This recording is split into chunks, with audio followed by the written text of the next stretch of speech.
Negotiations cannot be improvised. There is no mathematical or magic formula to guarantee that your negotiation will be a success. To negotiate successfully, you need to know how to present factual arguments and to take a constructive attitude. Factual. The discussion is based on objective and verifiable facts. Mood swings and personal interests should not dominate the direction of the discussion. Constructive. We are not trying to crush our adversary. Instead, we should aim to build a sustainable relationship that benefits both parties. Each person should leave the negotiation feeling that they have won something. The other party will have his or her own arguments and will try to get the upper hand by knocking you off balance.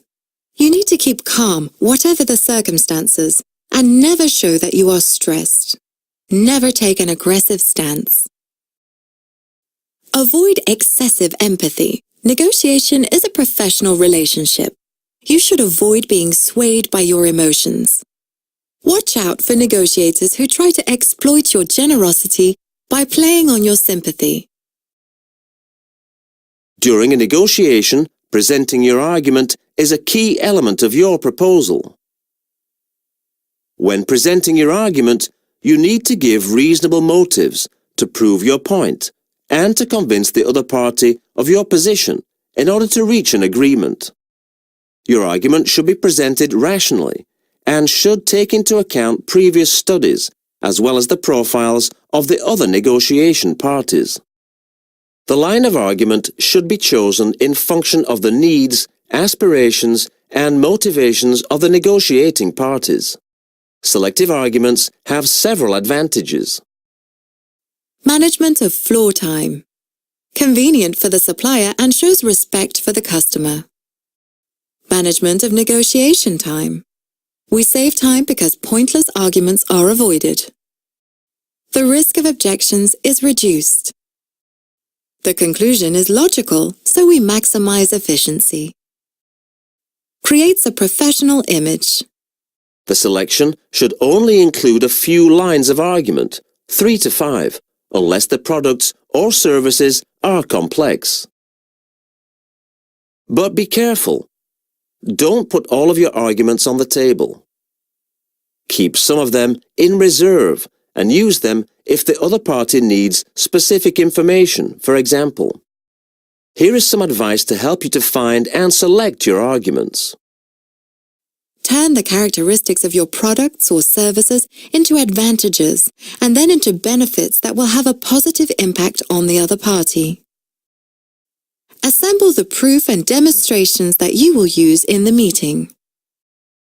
Sales representatives often inundate and bore their prospective customers with excessive product details. Select arguments that directly interest the other party.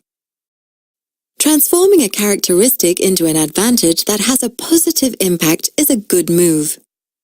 For example, if the price of a commercial offer or the budget required to develop a project is a stumbling block in your negotiation, emphasize its ROI and perform a rough calculation of this return, highlighting improvements in the buyer's productivity, for example. Or, for example, in a commercial negotiation, present a monthly price, which is always easy to accept psychologically, taking care to specify that it applies to a minimum number of months. How many stages are there in the 3 C's method? Congratulations, that's the right answer.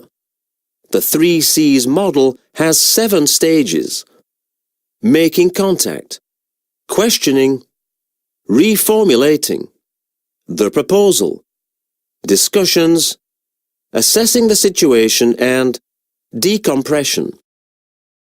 Link each type of question to its objectives. Great! That's the right answer.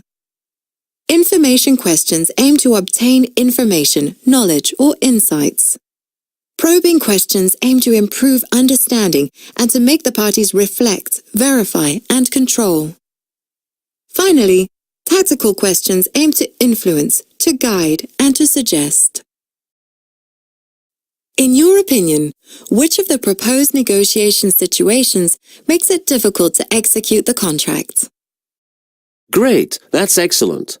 In a win-lose negotiation, there is inevitably a winner and a loser. It is this asymmetry that makes it difficult to execute the contract.